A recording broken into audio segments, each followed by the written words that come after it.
The radical, fundamental principles of freedom, rational self-interest, and individual rights. This is the Yaron Brook Show. All right, everybody, welcome to Yaron Brook Show on this Monday, January 27th. Hope everybody had a fantastic weekend and looking forward to the week. Being productive, doing cool stuff. Anyway, we are going to talk AI. We're going to test the boundaries of my knowledge about AI, but we're going to talk AI. We're going to talk about DeepSeek.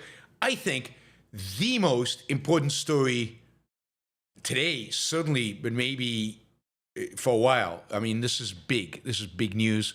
We will talk. And plus, super interesting. All this other garbage. This is interesting stuff and positive. Good news. Yeah. All right.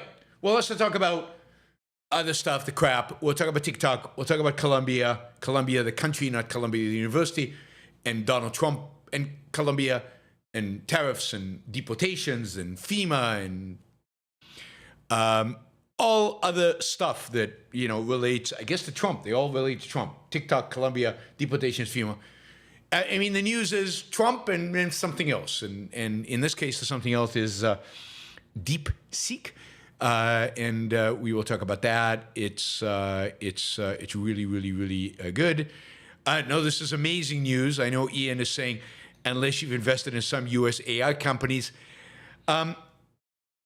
you should listen to me. What can I say? I said, people ask me, and I have said that I thought that tech stocks were really, really, really rich. Everything would have to go perfect and according to plan for Nvidia to justify its market price. Surprise, surprise, it didn't all go to plan. It never does. Something happens. We live in a globally competitive market in spite of everything.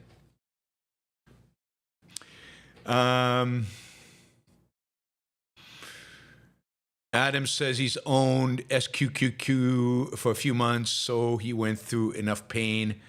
Yeah. Anyway, this is super cool. So we'll talk about what DeepSeek is, why it's blowing up the way it is, why everybody's talking about it, what it does, what's different, and why, importantly, why is the stock market responding the way it is. The NASDAQ is down 3%, plus 3+%. Nvidia is down 13%. So we'll talk about why that is and why that is happening and why it's more than just those stocks. It's more than just Nvidia. There are other implications. There are implications to the energy markets. There are implications to a lot of different markets. It's a juicy story because it's one little startup in China, and it's changing the way we look into the future in a number of different industries, in a number of different areas, in a number of different ways. As usual. Anyway, we'll talk about that. So I'm really, really, really excited about this because it's also an opportunity for me to explain a few basic finance principles to you. Sir Brixton Cole says he's very confused by Nvidia going down. I will explain it to you, why it's going down. It had to go down. It's great to see. I know some of you are investors, so you don't like this. I'm not. But it's great to see the market working the way it's supposed to work. This is finance 101, stock market 101. It's a beautiful thing. So, I get excited by this stuff. Anyway, all right, let's jump in because I'm sure there's some of you who don't know what the hell I'm talking about. But before we do that, reminder that we fund this show from contributions, investments, if you will, from people like you. Somebody asked me, what do you do with all the money you run? I live off of it. This allows me to spend my time preparing for the show, doing the show. All of this happens because you are paying for my time to do it. It wouldn't happen without the regular contributions you make on a monthly basis, the one-time contributions some of you make, and the super chats. And super chats do a second thing too. They make the show more interesting because you get to ask questions and I get to answer them. So there's a ask me anything every single show that I do. I'm not afraid of questions on anything all the time. So ask questions, put dollar signs to it, ask questions. That way you support the show and you get me to talk about the things that you care about, which makes the show more interesting. All right, let's jump in. So what is DeepSeek? DeepSeek is a Chinese company. It's a startup. It's basically a year old.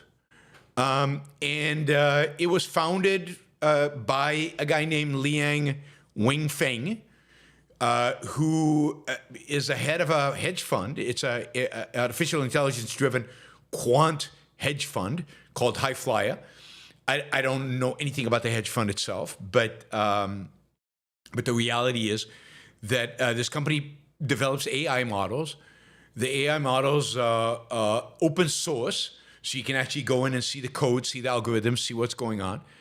And you can actually improve the product. You can take it, change lines of codes. We'll get to why that's important, particularly given that this company's Chinese, why it's really important in a few minutes, and why hopefully the U.S. government won't treat this like they do TikTok and U.S. Steel and all this other stuff.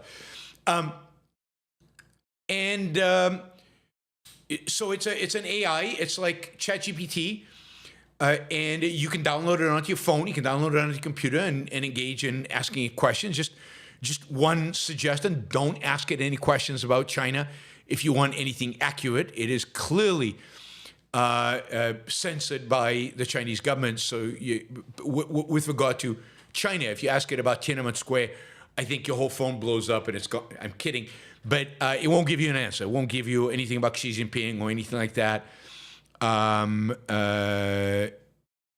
All of that is use it as ChatGPT. Just don't expect it to give you right answers about this stuff. So why is this such a big deal? Right now, it's the #1 app downloaded on the iPhone by far. It succeeded ChatGPT. It succeeded everybody else. It's only been out since early January. What is the big deal? I mean, one more ChatGPT-like thing. I mean, we've got a bunch of them. What is so special about this one? Well, what's special about it is that it seems that it is as good as the best, that OpenAI and X and others have offered in terms of its ability to solve math problems, to do science, to do other stuff like that. It is scoring very high on some of these rating things where they rate different chatbots, is it good? It's so it's good. It's not revolutionarily better, but it's good. On some tasks, OpenAI is going to be better on some tasks. Google is going to be better on some tasks. Meta maybe is going to be better, but generally it's right in there. It's competitive. But what is it says here. Let's see. By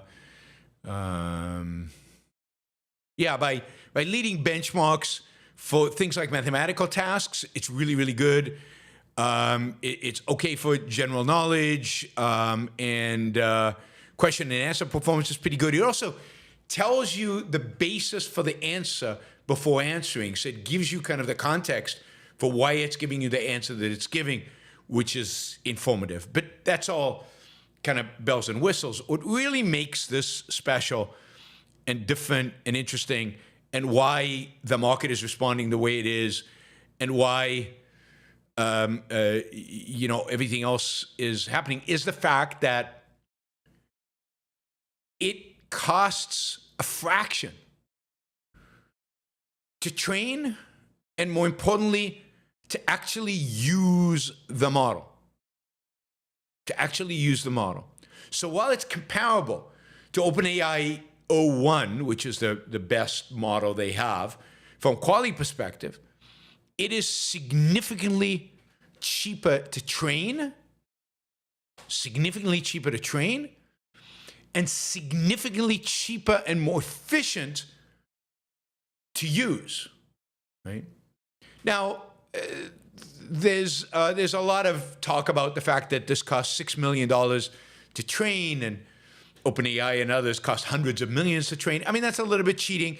It's not clear what the $6 million includes, but it's a fraction. Whatever the number is, it's a lot less than what it costs. And the second aspect of it is that this AI was trained using significantly slower, less advanced, if you will, chips.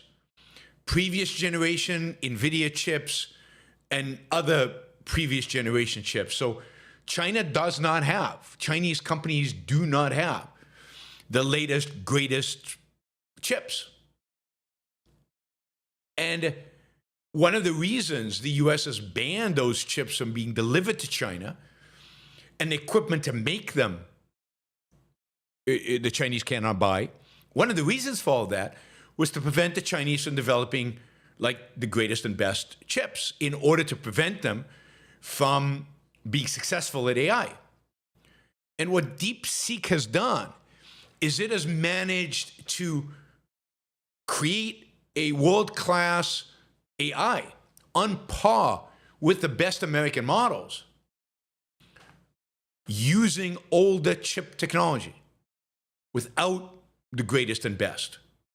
And at the same time, and partially as a consequence of, at a much, much, much cheaper, much cheaper cost to train. But to use, according to what I've read, and again, I'm not an expert on this, but so I'm just conveying to you what I'm reading and what seems to be a consensus. It costs 93% less to use DeepSeek than it is to use OpenAI. 93% less. It requires less computing power. It requires less memory. It's much easier for it to communicate with the cloud. And here's we'll talk about the revolutionary implications of this. Let's see. So what they've done is basically they have redesigned the algorithms to be dramatically more efficient. So what basically all the other AI firms, particularly in the US, have done is as computing power has increased dramatically and cost per computing power has declined dramatically, so it became fairly reasonable to just buy massive amounts of computer power and then just throw at it data. Just give it huge quantities of data with an algorithm that's not particularly efficient because you don't care, because you've got massive quantities of computing power and you've got all this data, and you just throw the data at it and it finds the connections and it trains the models. But it's a very inefficient process. But who cares? Computing power is so cheap. Well, if computing power now is not so cheap, or you don't have as much computing power, then so you can't get the latest Nvidia chips. So what you're doing, you can't scale. It's a little startup. They don't have the money to scale to these mega data centers that US companies have done. What do? You have much less computing power. You have fewer GPUs, fewer actual chips. You have to redesign the algorithm. So, I mean, there's no question that DeepSeek has benefited enormously from the fact that OpenAI is open source, at least some of it is open source. They have taken the algorithms of other AI companies, and what they've basically done is they've made the algorithm dramatically more efficient to both train, that is to get the AI the, quote, knowledge it needs, and then to interact with, that is to interface with. So all of that now has, become dramatically more efficient, dramatically cheaper, dramatically easier to do.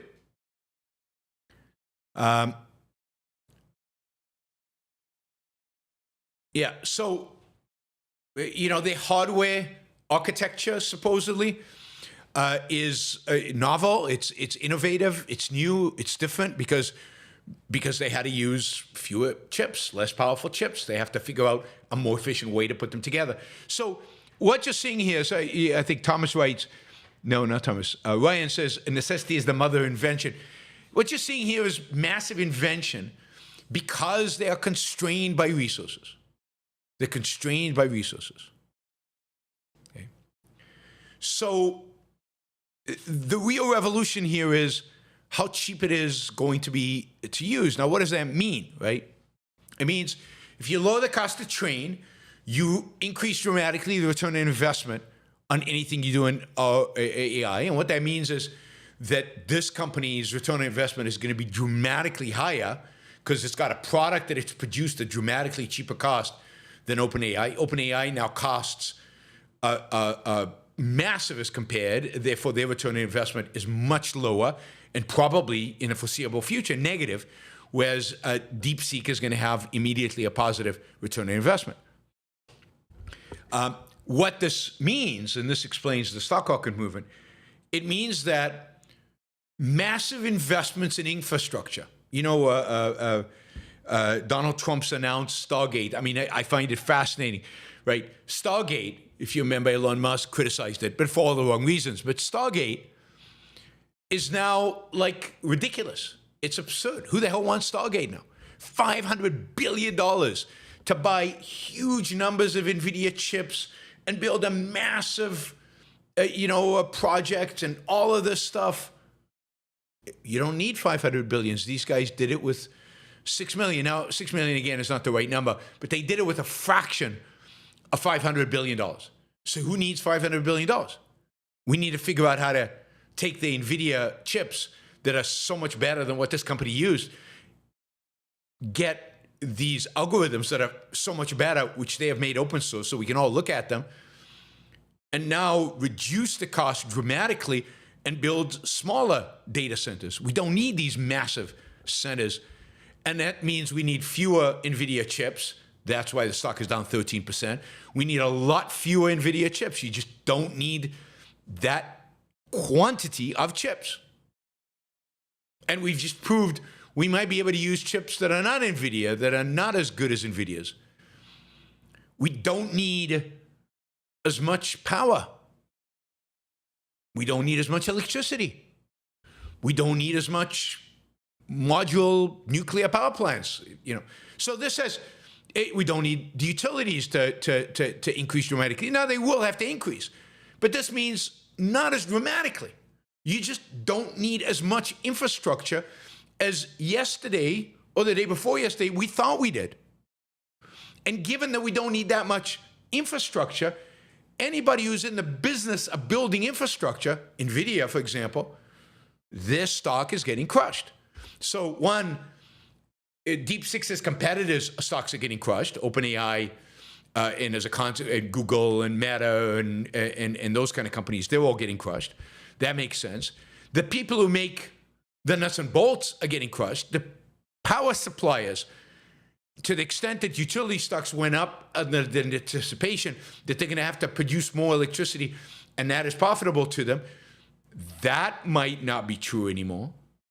And you can see how the stock market is projecting into the future and saying, whoops, our projections yesterday were too optimistic.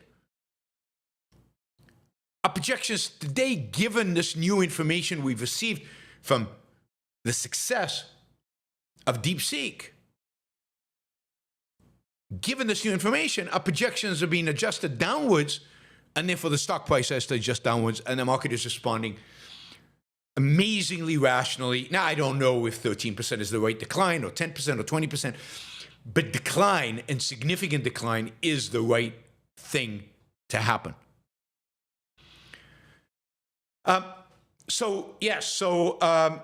whole theme of capital expenditures, build huge data centers, energy, power, to fuel these, lots of chips, lots of servers. Now there's a big question mark over that theme of investing. The reality is that if you want to make money in AI, you're going to have to really think about where the returns are really going to appear. Are they going to be with the AI platforms? Probably not. It's going to be a very competitive business. And given that so much of this is open source, there are going to be a lot of companies that can drive the cost way down. Is it going to be in chips and in building massive data centers? Well, now, maybe not. And maybe there's going to be a lot of competition for chips, and maybe you don't need to be the most cutting edge. Maybe price is going to matter. Maybe a lot of things are going to matter. Maybe that's not going to be so obviously dominated by one company like Nvidia. Maybe there's going to be real competition. Or are the profits going to be made by the users? By applications that actually use AI to improve our lives, like smart agents. And there where it's going to be important to reach scale, it's going to be important to have customer service, it's going to be important to do good marketing. Maybe that's where the real profits are going to be. And maybe none of those companies, because Apple and Samsung and Google are going to embed this stuff into everything else that they have, and it's just going to be an added benefit on top of everything else that we buy the iPhone for, and there's not going to be a lot of profits to be made off of AI in the long run. There's going to be a lot of benefit to us as end users, whether you're a scientist, whether you're just somebody who books a lot of travel like me and needs a smart agent to do the work for him. I mean, all of us are going to benefit, but it might not be monetized by any particular company. And this is why it's so dangerous to invest in a trend, in a theme early on, because who the winners and who the losers are is almost impossible to know early on. And if you can invest in the entire field, ultimately you'll make money, but there's going to be a lot of volatility. And it could be that the winner, the AI winner, the stock that actually becomes the Apple or the Google of AI of the future, maybe that company hasn't even been started yet. Maybe that's a company that's pitching their business plan right now to Sequoia Capital in Silicon Valley, and a year from now they'll get funding and they'll go into stealth mode, and they won't even be here for another 3 years. So this is why investing is tricky. Another part of this is that this DeepSeek model has the potential to run locally on your desktop. It might not need a data center. It could just run on your computer. Somebody today mentioned that maybe you could run it on a Mac Studio Pro, which is like maybe a $4,000, $5,000 computer. That's amazing. That's amazing. You can't do that OpenAI. You can't do that on any of these others, right?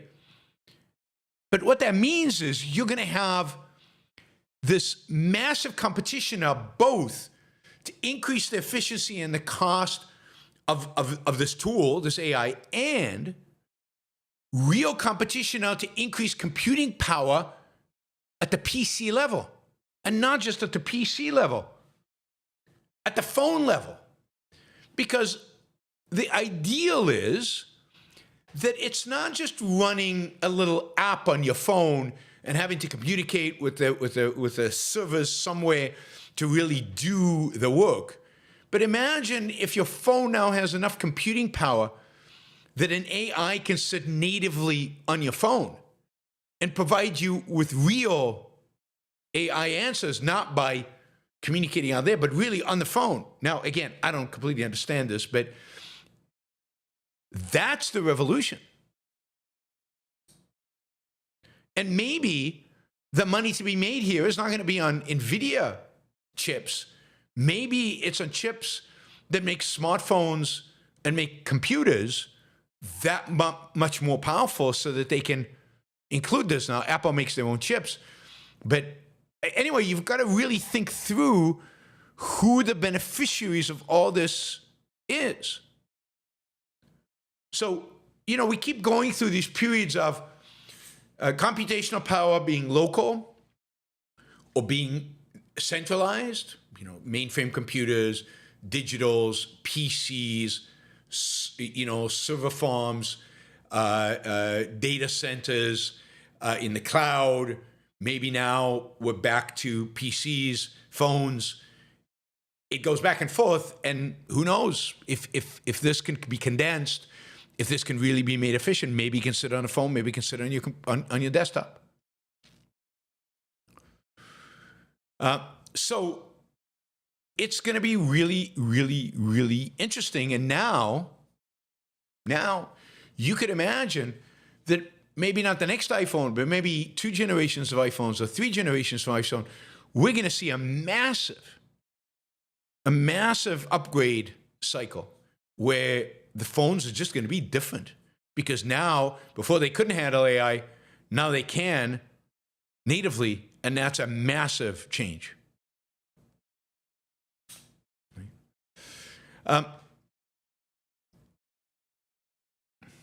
Now, of course, as these models go bigger, if you can make the algorithm more efficient and you add the massive computing power, what is the result then?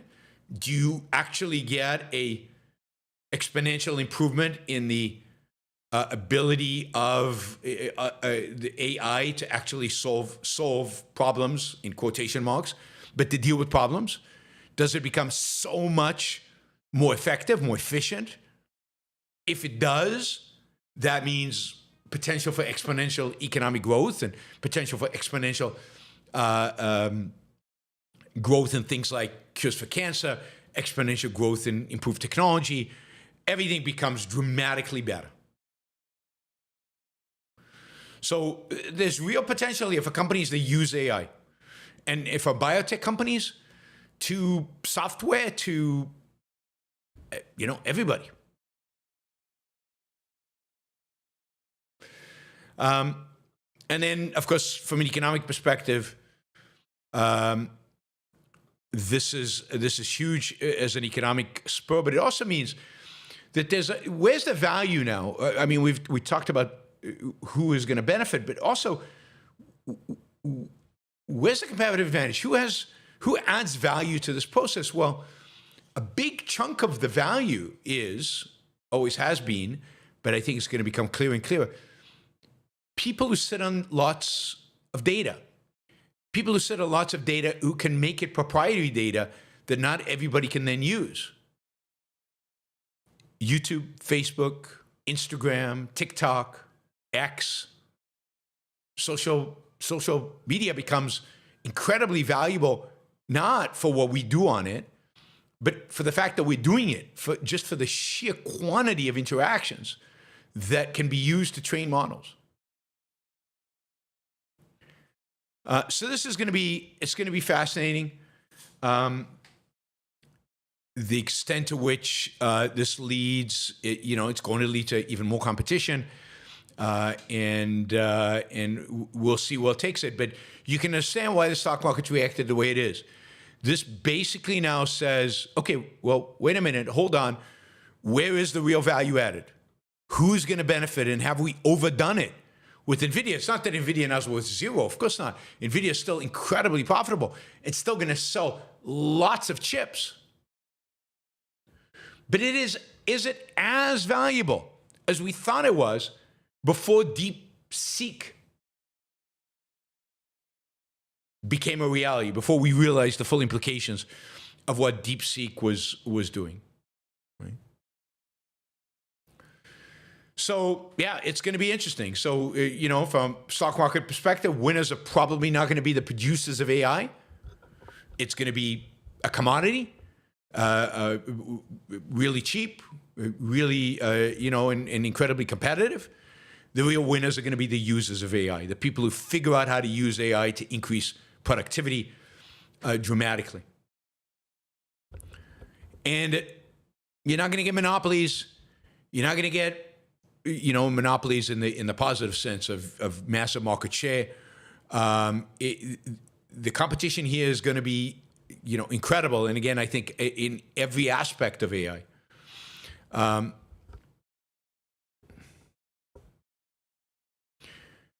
right. Remember, stock markets are always trying to figure out what this is worth long term. Like, I mean, this is interesting. This is John Cochran.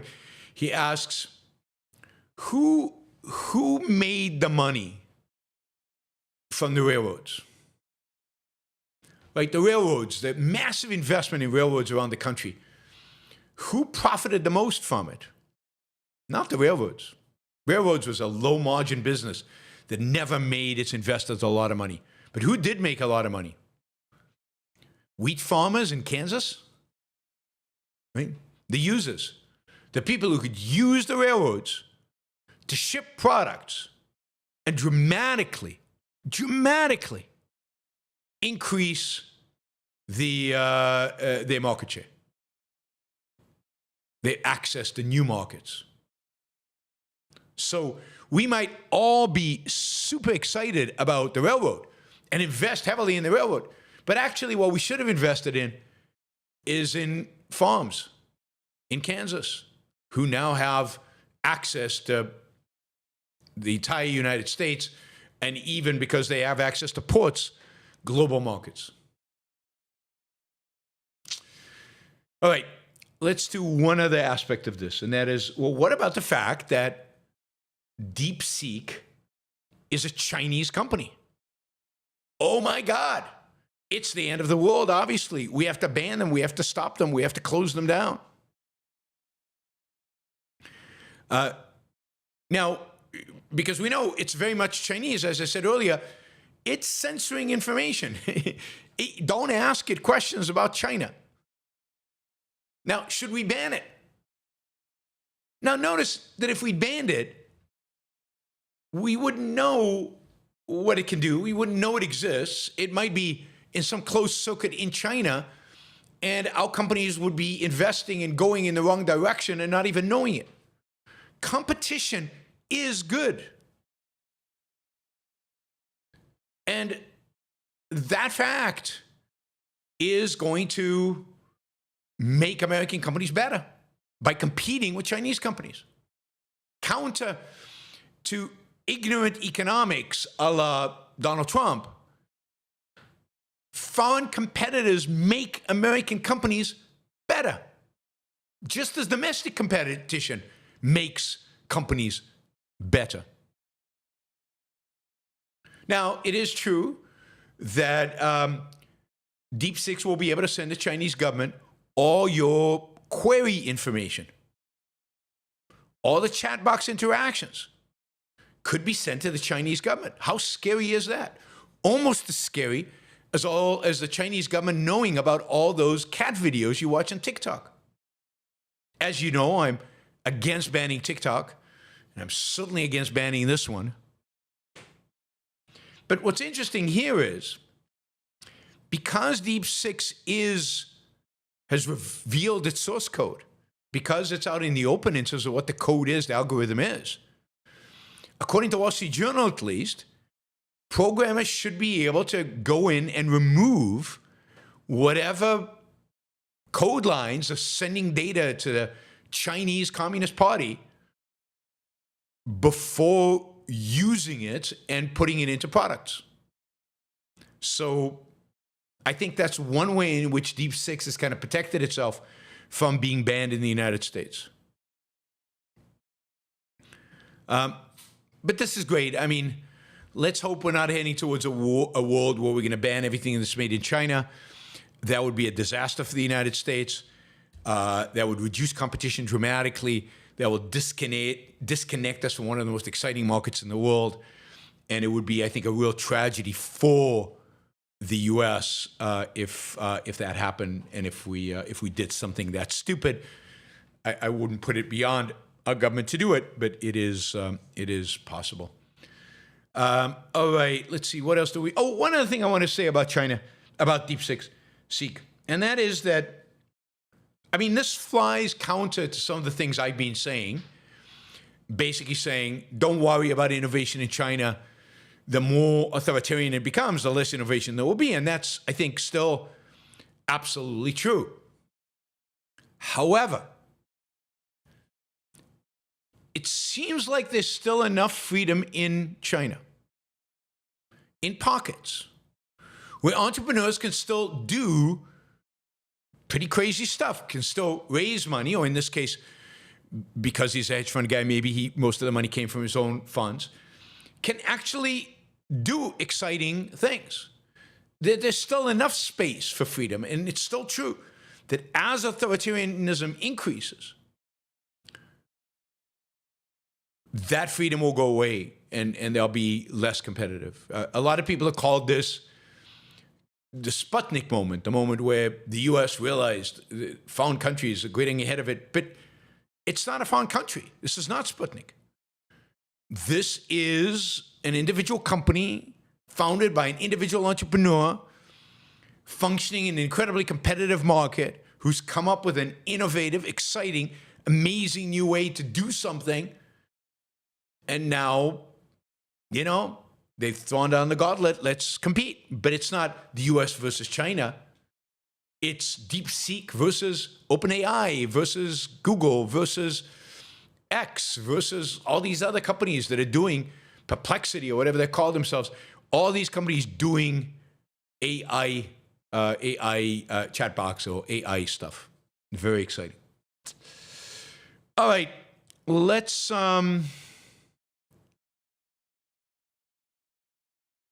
see.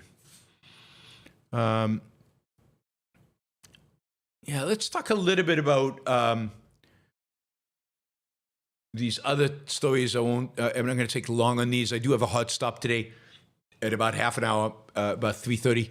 So we'll go through some of these stories pretty quickly. There's not a lot really to say about these, not knowing near as much as DeepSeek, but I will keep you updated.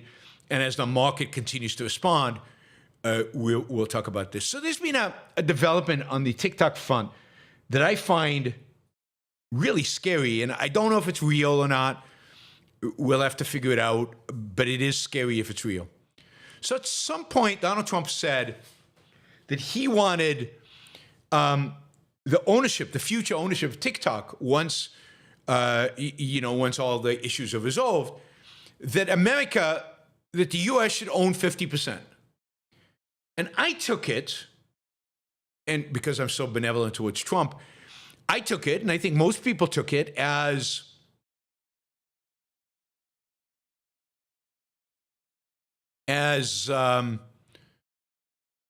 that means that the owners of 50% need to be Americans. That the owners of 50% of TikTok need to be Americans. But I'm not sure now that that's actually what he meant. Perplexity AI, another AI company, revealed a proposal to merge with TikTok, TikTok parent, ByteDance. The proposal would create a new entity that combined Perplexity and TikTok US. It would give Perplexity access to all the video data on TikTok. As I said, that's where the real value is. It's data. TikTok has a lot of it on your cat viewing habits.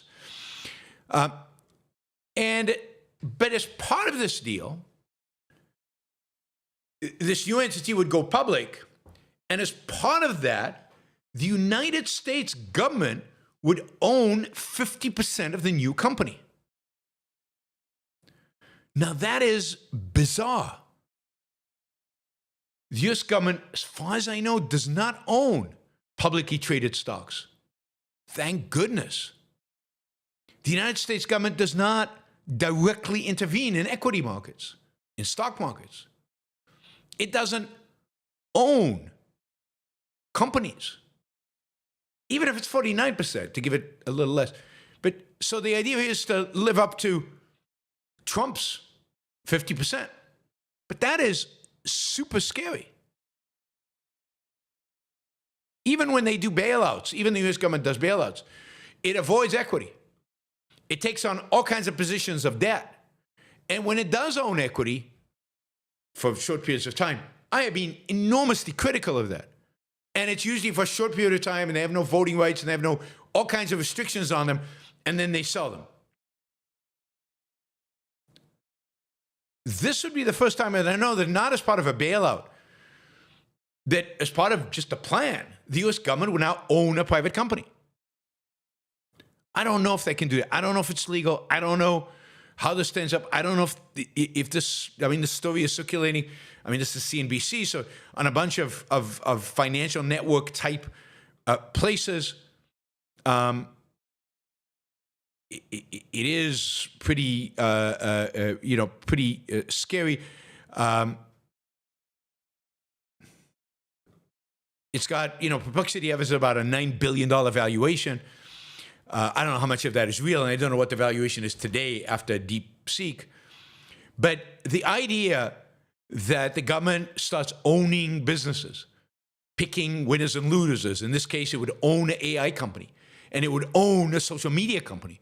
Think of the free speech implications of the government owning social media. I mean, God, I'd be much prefer shutting down TikTok than this. Both are violations of our rights, but this takes the decline of American capitalism to a whole new level. And if Donald Trump was really serious about the U.S. government owning 50% of TikTok, then he's worse than I thought he was. And I thought he was really, really, really bad, as all of you already know. So something to really keep an eye out for, because this could have significant implications and be really, really, really, really, really bad. All right, let's jump on into what happened with the government of Colombia over the weekend. So, as I told you on Friday, I think the U.S. was using military planes to start deporting illegal immigrants. Supposedly, these all illegal immigrants with criminal backgrounds to their country of origin. They flew a couple of planes to Guatemala.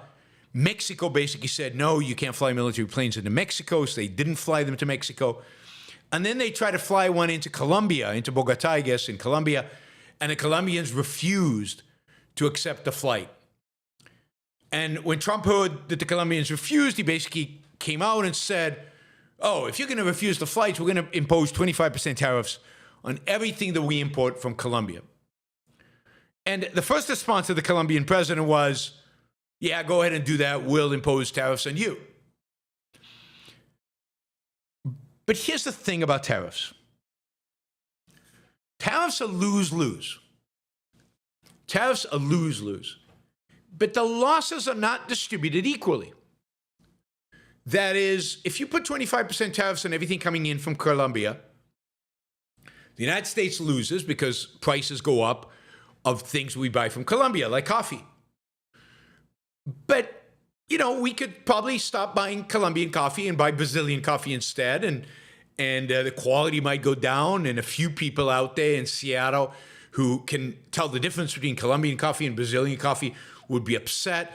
But generally, the losers are a small group of people in the United States, and the coffee market, given the size of the American economy, is tiny. So the impact of 25% tariffs on Colombian stuff is small. And then if Colombia puts tariffs on American goods, America runs a surplus with Colombia. So actually, by Trump's logic, Colombia is subsidizing the United States. That's how stupid the logic is. Colombia is subsidizing the United States. But anyway, those exporters would lose because there'd be a drop in export to Colombia. But it's not a big portion of anybody's business. So they're unlikely to really be that big of a problem.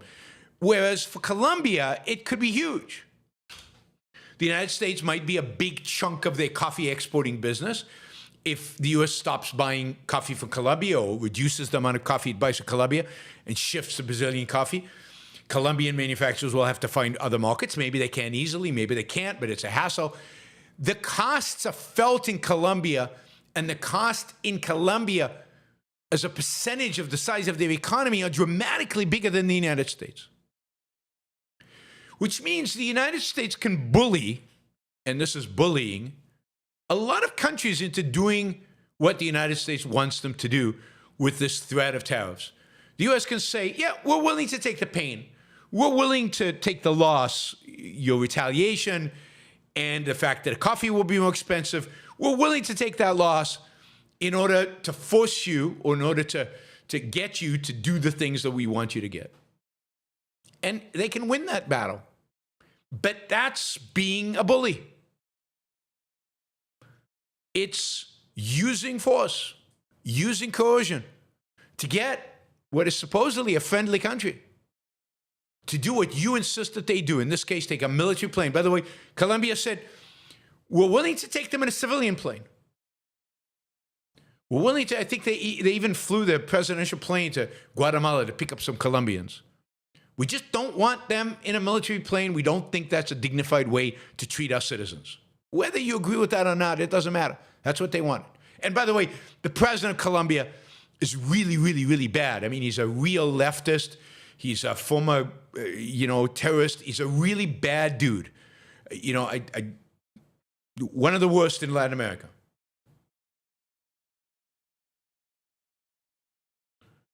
So, but I think after he told Trump he would raise tariffs on America, I think his advisors and his foreign minister and his economic ministers probably came to him and said, not a good idea. Not a good idea. The United States can handle lose-lose. We can't handle lose-lose. We lose too much in the lose-lose situation. And within an hour, Colombia reversed its stance and gave in to Trump, and now is allowing military planes with this. Right?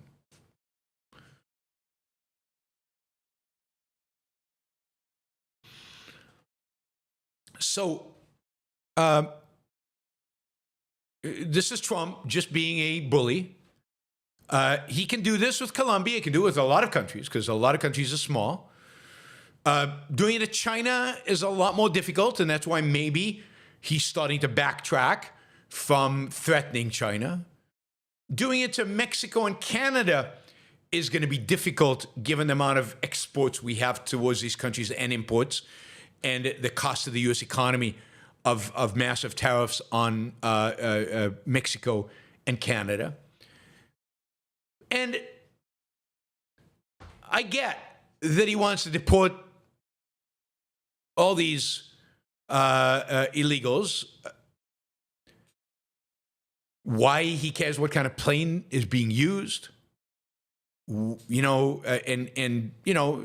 deportation now is still pretty slow. We'll talk about that in a minute. It's going to ramp up. Why does it need to ramp up? This is all the bogus stuff about deportation, and the need for deportation is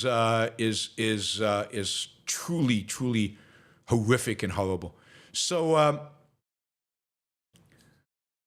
Trump is a bully. And what happened over the weekend is not some victory for MAGA. It's victory for bullies. And does not bode well for, I think, United States foreign policy or United States economic policy, United States anything, to have the president of the U.S. Threaten foreign countries over trivialities by invoking lose-lose propositions. Lose-lose propositions. It's stupid, but that's par for the course for Donald Trump. All right, let's see what else to do. Oh, yeah, deportation.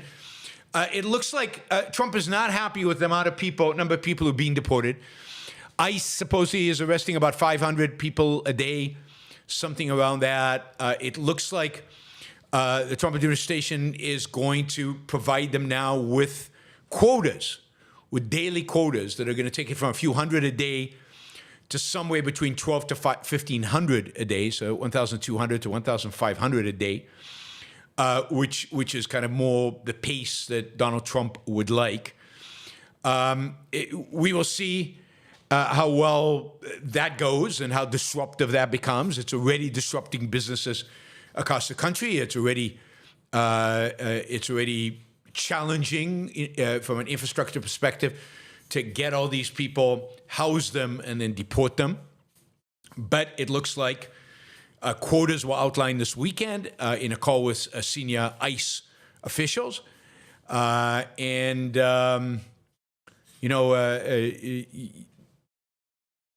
challenge with this is going to be that now you're going to see, I think, significantly increase in people being arrested and deported who are not criminals. So they are going to now widen the net, and in widening the net, they're going to catch a lot of people who are just here illegally working, making a living, being productive, and yet they're going to be deported. So far, we haven't heard a lot of stories about families being ripped apart, torn apart.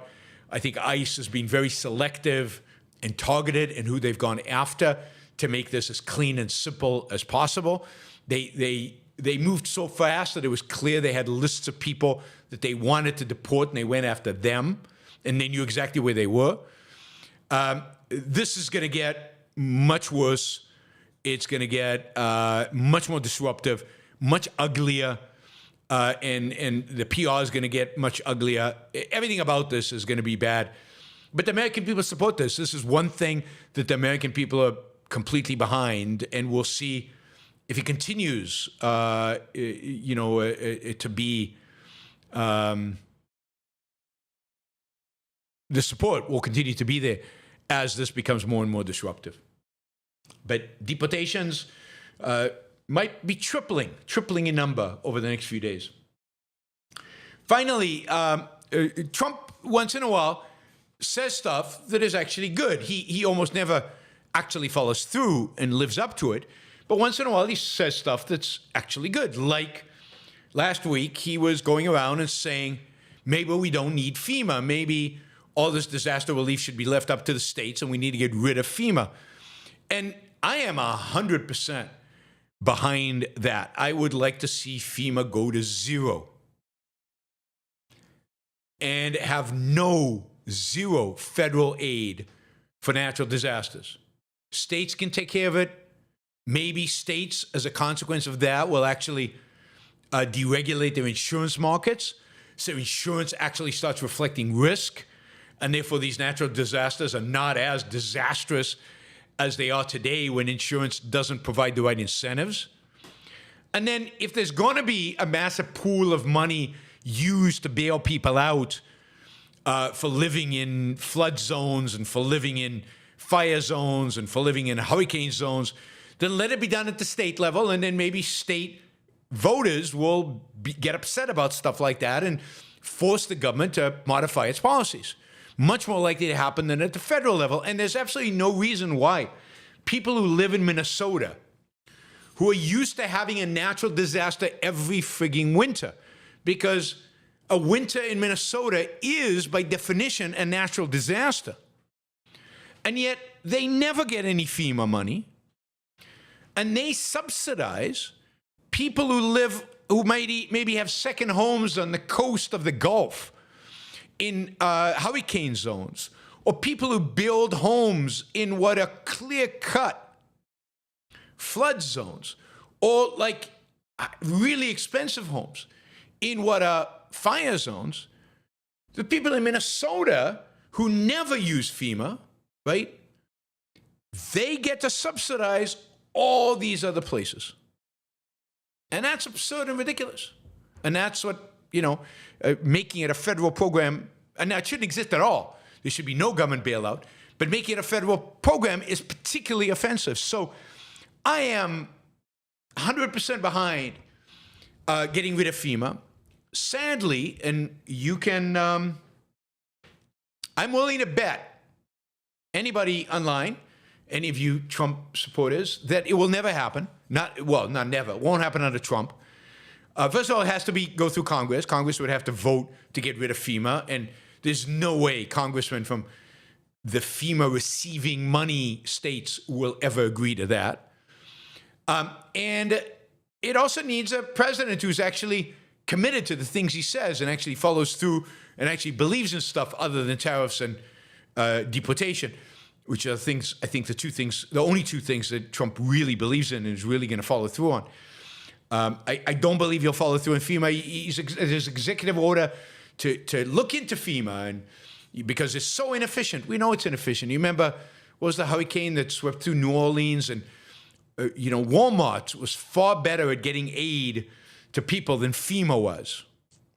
Get rid of FEMA. I wish Donald Trump was somebody who would actually follow through on some of the stuff that he actually said that is actually bad. That is actually good. That's actually good.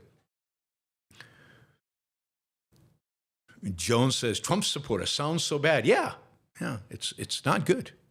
It's not good. Hurricane Katrina was the one in New Orleans, the devastated New Orleans, and FEMA was so terrible in getting aid. So there's nothing new about Trump's observation. He actually said it loud what a lot of people think, let's get rid of FEMA.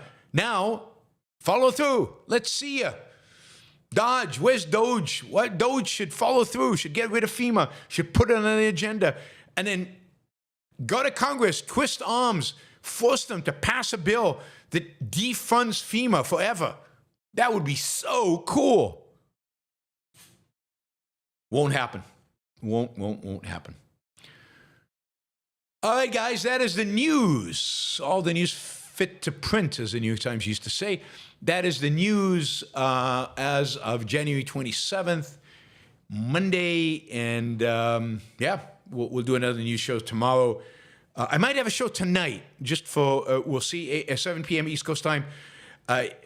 We'll see how the rest of the day goes. I've still got to teach a class for AIU. But if I have a time, I will do a show tonight. So stay tuned for any announcements about that on Twitter and so on.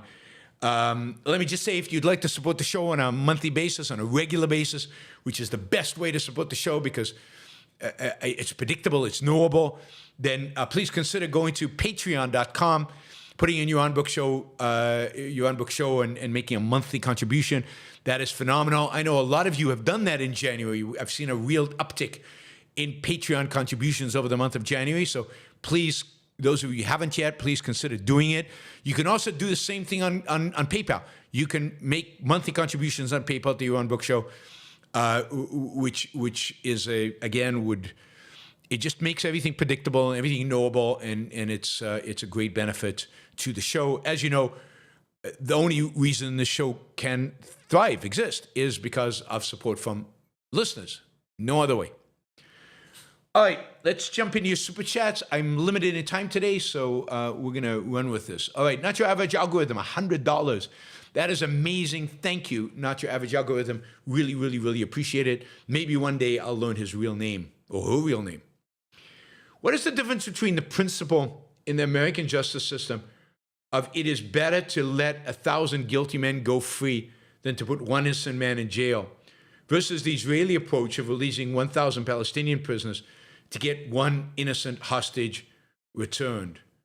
Well, I mean, there's a massive difference, and that is that 1,000 guilty men go free than to put one innocent man in jail. The difference is that you don't know that 1,000 guilty people are being let free. That is, what's happening in the American justice system is not that you're taking 1,000 people who have already been convicted and you're setting them free so that hopefully one of them was innocent and therefore, no. I mean, the principle in the American justice system is we want to make you are innocent until proven guilty. And to prove guilt is hard because we'd rather see 1,000 people go free than one innocent person being convicted.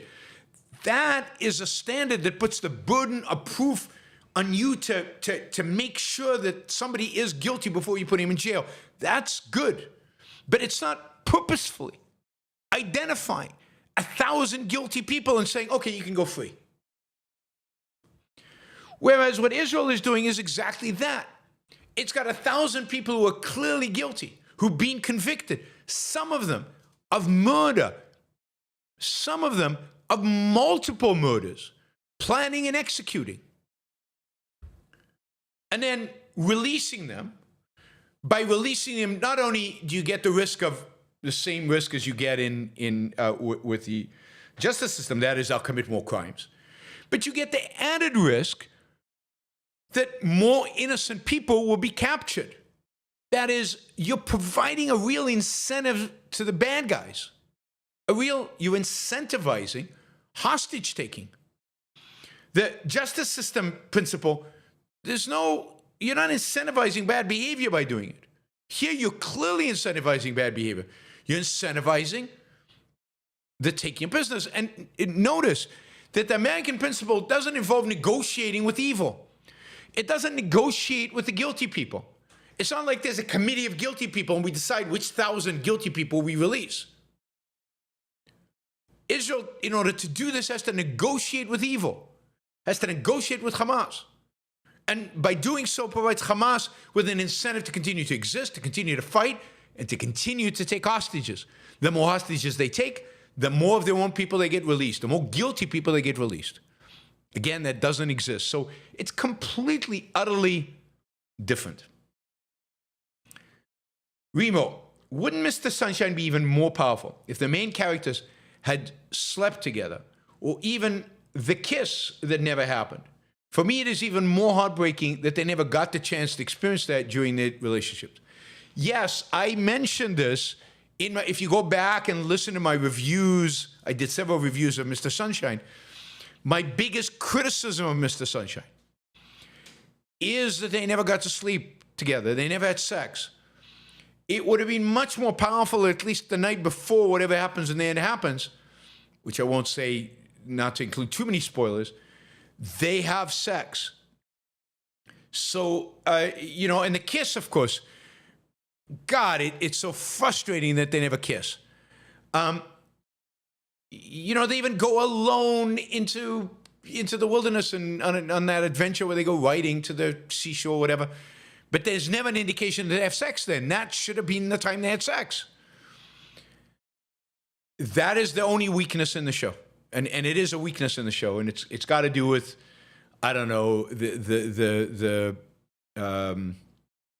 I guess the attitude towards sex that Korean society has and so on. But yeah, that would have, that is the only, in my view, the only dramatic flaw in the entire show. So yes, you don't even have to show the sex, which I like. I don't see why you don't like to see sex in movies. Sex is a natural human activity that is inspiring and beautiful. Why would you want to see every other natural, beautiful? Why wouldn't you want to see sex? But you don't even have to see it. You can just intimate it. You can see them making out a little bit as they, with the indication that they're going to have sex. So you can show them in bed after the sex. You don't have to actually see the sex act.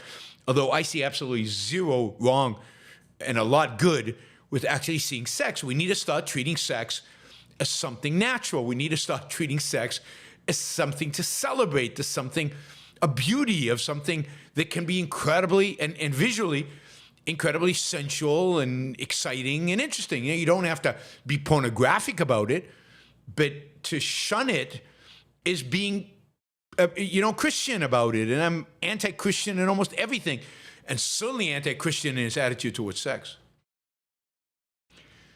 All right, Ryan, lots of questions. Thank you, guys. Ryan says, I was once on the left.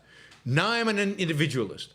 I think the more likely that objectivism attracts left-leaners long-term to form critical mass. Why do you think some people focus on big tent with the right?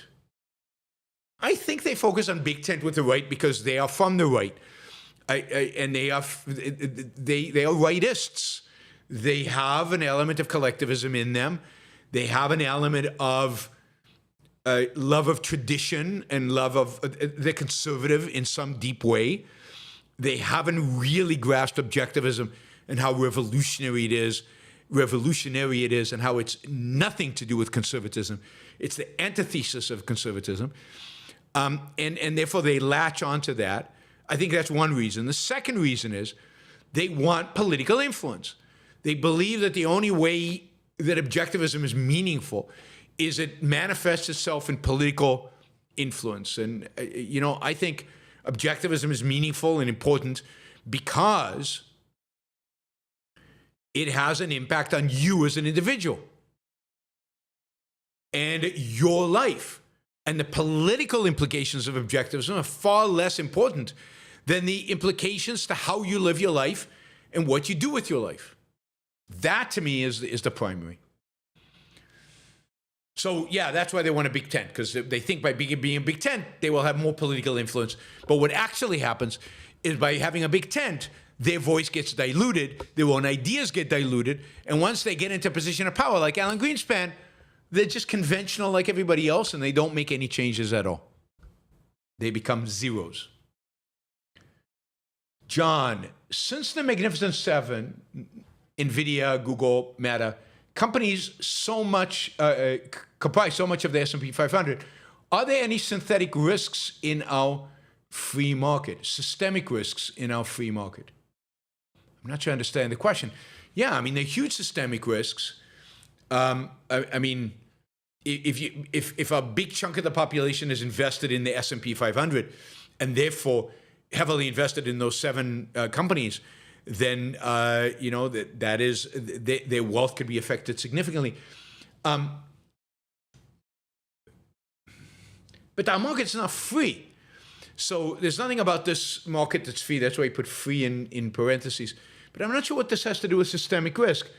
I mean, there is a real problem that so much of our wealth, because we're all indexed to these big indexes, is linked to those seven companies. And that's why I would say, 35% of the S&P 500 today is these seven companies versus 10% in 2013. I would say don't invest in the S&P 500. Find broader indexes. You can invest in the Russell 2000, or you can just skip the seven companies and just invest in value stocks. Now, if you buy a value ETF on index funds of value companies, you will not be in any of those seven companies. And then you can buy a separate tech index where you buy some of those seven companies, and then you can adjust how much of your money goes into those seven companies versus everything else. So the marketplace provides you with lots of tools so that you are not overly exposed to the seven largest companies in the United States. So that's what I do. That's what I suggest you do. There's absolutely no reason. In finance, we say buy low, sell high. And buying Nvidia on Friday was buying high. And then you're probably going to be selling low. So it's, you have to really think through investing. Investing is not about buying the latest, most exciting trend, even if the trend is real, because you don't know who the winners and losers are going to be. You don't know who's going to benefit from that trend directly. Now, look, Nvidia could come back and still could be even more valuable than it was on Friday, and the market could change dramatically over the next few weeks. I don't know, but all these companies, these seven companies, are trading at multiples, are trading at levels that could only be justified if from now on they only got good news, that nothing questionable would happen. And that's just very unlikely to happen. Very unlikely to happen. So I stay away from very expensive stocks. Now, I lose out because I don't make 25% a year when they go up 25%, but then I don't lose the 50% when they go down 50%. You make less with less volatility on a steady basis. All right, Mary, objectivism is the philosophy of love. This is my favorite YB quote. I need words for my emotion-based friends and family. All ideas appreciated. Yes, I mean, objectivism is the philosophy of love. It's about loving your own life, first and foremost. It's about loving life generally. It's about loving your values. The valuing things is an expression of love. It's about finding people and surrounding yourself with people you love at various levels, romantically and otherwise. You want to be focused on love, on a deep, deep expression of values. It's the same as saying you want to surround yourself with values. You want to seek out values. You want to live a life of value seeking. Hopper Campbell, are universities comparable to evangelical megachurches? Both institutions are scams and status symbols. Evangelicals often flex which church they go to, and leftist parents flex which university their kids go. No, I don't think that's true. I mean, that is much too demeaning of universities. Universities, while they have their crazy, nutty, really, really awful classes, they also have a lot of good stuff. You're also going to read a lot of good books. You're also going to be exposed to a lot of good ideas, maybe some bad ideas, but that will enhance your thinking. Most professors, I fear to say, are not just advocates, but they expose you to a lot of different ideas, even the leftists. So no, I don't think universities are at all like evangelical churches, which really, really require you to shut down your mind. I don't think most classes at university demand that, even at the top universities. So now the more prestigious the university, the worse it is in some respects, and the more really awful classes there will be. But again, you get to choose. You can pick good classes.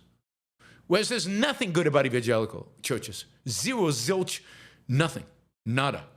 It's actually a commitment to shut down your mind.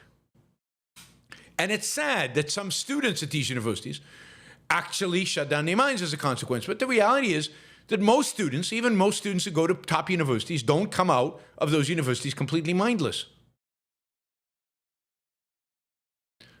Christopher says the music, not in evangelical churches. Maybe in Catholic churches you might benefit from the music. But evangelical churches are going to just, isn't it like all pop and silly, superficial nonsense, just like the rest of what they do? All right, Silvanos says, thanks, Yaron. Thank you, Silvanos. Really, really appreciate it. Esoteric dichotomy. Hey, Yaron, talking with my dad about taxes, he says everyone should pay the same percent, but dislikes the tax avoidance strategy of living off loans with portfolios as collateral. Aside voluntary, what is the most rational tax system? Oh, I mean, the most rational tax system would be a flat consumption tax with no other tax at all. No corporate tax, no income tax, no wealth tax, no payroll tax, so no Social Security, Medicare taxes, no nothing. No capital gains taxes, no dividend taxes, just a flat consumption tax. So if you had to tax something and you wanted to make it as economically the least destructive, then I would say that. Second to that would be a flat income tax that is flat and simple, zero deductions, and again, zero corporate tax, probably zero dividend and capital gains taxes, although maybe you'd have to have you'd have to tax dividends and capital gains as income. You'd have to think through all the incentives. But basically simple, simple, simple, flat. Consumption being the preference. All right, Wyatt, can't the view that fascism will be wrapped up in Christianity lead to wanting the egalitarians to win every election since they can't win long term? No, I mean, the whole point is to buy time to prepare something better. But the reality is that you have to speak truth. You have to say what's true. And if you believe that Christianity is wrapped up with fascism, or that the ultimate fascism that rises in America will be wrapped up in Christianity, then you got to say it. I mean, what's the alternative? Let's lie. Let's pretend that it's not so. You think something good comes from lying? Something good comes from deception and not going by the truth? Now, this is why I advocate, hopefully, for a better Republican Party. That is, for an anti-MAGA Republican Party. So I don't want the left to win every election. I don't want MAGA. So what I would hope for is a non-Trump Republican Party. So I would have been probably supporting, I don't know, a Nikki Haley Republican Party, or I mean, there are probably a few candidates that could have won the primary in the Republican Party that I would have supported over the left, because I don't think the left should win every election. And I don't think the right, the way it's composed today, should win elections. So, I mean, I don't want any of them to win. And, you know, you got to call it the way it is and let people make a decision based on how you call it. I'm calling, basically, I'm supporting Leonard Peikoff's call, which was that under DIM, that the fascism of the future, the authoritarianism of the future, will be wrapped in a flag and a cross. And I see no reason, and by the way, that's the same prediction basically he made in the ominous parallels, using different reasoning, a different path, but the same consequences. And I agree with both of those completely. And what am I going to say? No, I don't agree with that, because don't vote for the left. So I'm going to align with the right, even though it's just, the whole thing is bizarre. You've got to crush the bad in the Republican Party so that better can arise. If the only choice we have in life is the current left and the current right, then we're doomed. And we are doomed if that's the only choice. And then what difference does it make? Doomed one way or doomed the other way? I know Peikoff supports Trump. That doesn't change the fact. I think Peikoff's wrong in supporting Trump. So what? So I can't think Peikoff's wrong and still support his thesis? I think him supporting Trump is inconsistent with them. Him supporting Trump is inconsistent with Amos Pella. But we disagree about that. You know, we all know this. Why is this? You know, it's an argument by authority. I don't get it. You could disagree with me. Oh my God. So stop throwing at me. Peikoff voted for Trump. I know he did. I've argued with him about it. I've discussed this with him. I know better than all of you exactly what he thinks about this stuff. So what are you trying to achieve? All right.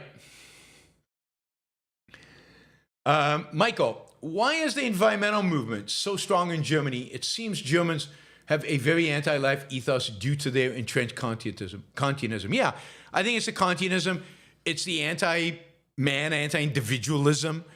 Environmentalism is fairly entrenched, although the right in Germany is very anti-environmentalism, so we'll see they are rising in strength. But the right, of course, is also what do you call it?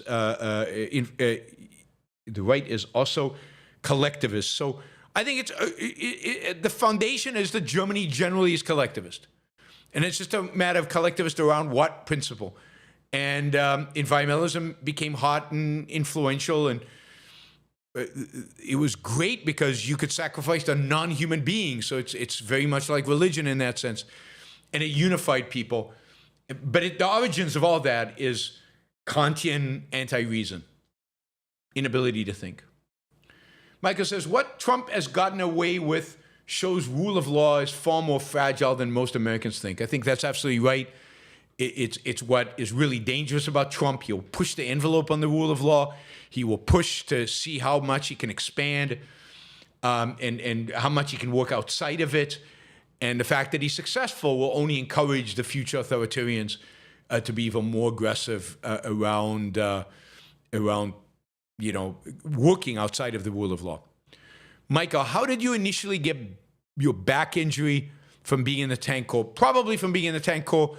I don't know. It wasn't any one event. Probably a genetic weakness to begin with, and then just all the carrying stuff and banging with hammers in weird positions and sitting in a tank that's bumping around.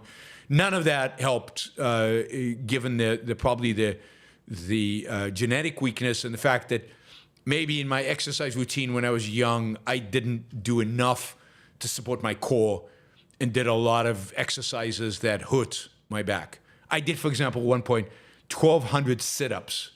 Probably not good for your back. But great abs, but probably not good for your back. Ryan, 1,200 straight, by the way. Ryan, you're on. If DeepSeek is coming out of China, how do we know the story is true? I'm just curious how this is validated. I think the algorithm's available. I think that, people can run it in terms of the story, and then people can test its speed and how expensive it is to actually run. Now, do we know how much it costs to train? Probably not accurately, and the 6 million is probably a massive exaggeration because they're not taking into account certain aspects of it. But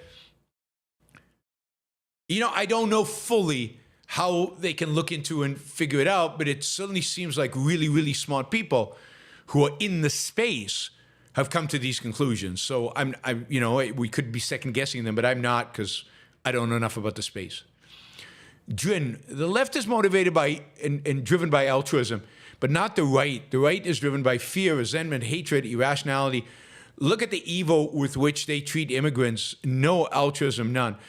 I mean, that's like saying the Nazis were not driven by altruism. Look how they treated the Jews. But that's not exactly right. Altruism is behind it all. Because altruism is the idea that sacrifice is noble and sacrifice is good. And by the way, it's okay to sacrifice other people to you, to your cause. And here, we must all sacrifice for America. America, this abstraction called America, is the value. If we have to put tariffs on and sacrifice our standard of living, if we have to get rid of workers by deporting them and sacrifice the economy, if we have to shrink in terms of our population size, whatever it happens to be, it's all a sacrifice that we are committing for America. And if we have to sacrifice Colombians and Guatemalans and Mexicans for America, then that's okay. Then that's what's required. So it's altruism. It's just not, the same as kind of a personal altruism where you're sacrificing for somebody else. Here, we must all, some of us more than others, obviously, sacrifice for the sake of the principle of America. So it's still altruism through and through. It's just manifest differently. How dare these immigrants pursue their self-interest and come to America? Self-interest is evil. Their pursuit of their happiness is evil. They must be sacrificed for the sake of the goodness of America. Altruism is sacrifice. And in that sense, the right demands sacrifice just as much as the left. James, and by the way, you see this in, don't let Indian workers in because, Americans need to have jobs and they need to have high wages. That's not altruism. Of course, that's altruism. We must all sacrifice the standard of living, and we must sacrifice the Indian standard of living so that some of us will have higher standard of living because they won't compete their wages down. All altruism. Why do you think there's a healthier relationship between government spending and government contractors in Europe? How has government spending allocation become so openly klepto in U.S.? It's a good question. I don't know exactly. I mean, I think it's the influence of Germany. Ultimately, Germany has had significant influences on the way Europeans think about government. Germany was the one country that kept inflation low during the 1970s and then exported that vision to the European Central Bank, and the Germans were all heads of the European central banks until recently, and now they have inflation, which is, and Germans also have this attitude towards you don't spend what you don't have, you balance budgets and so on, which I think was then codified into the EU. EU sets a limit on how much of a deficit you can have. Now, a lot of countries like France are cheating right now, or in default, but there's at least this striving towards, this attitude towards that. So, I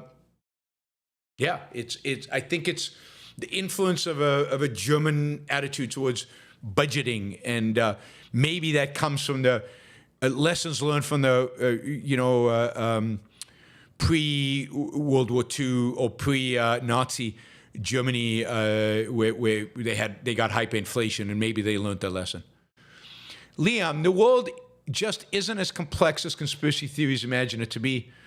I think that's right, but in some ways it's more complex. It's more about where the complexity lies. The complexity lies in the way ideas filter through a culture and change it. And that's exactly what conspiracy theorists deny and reject. Supkaski, my respect for ICE has dramatically decreased lately. I never had any respect for ICE.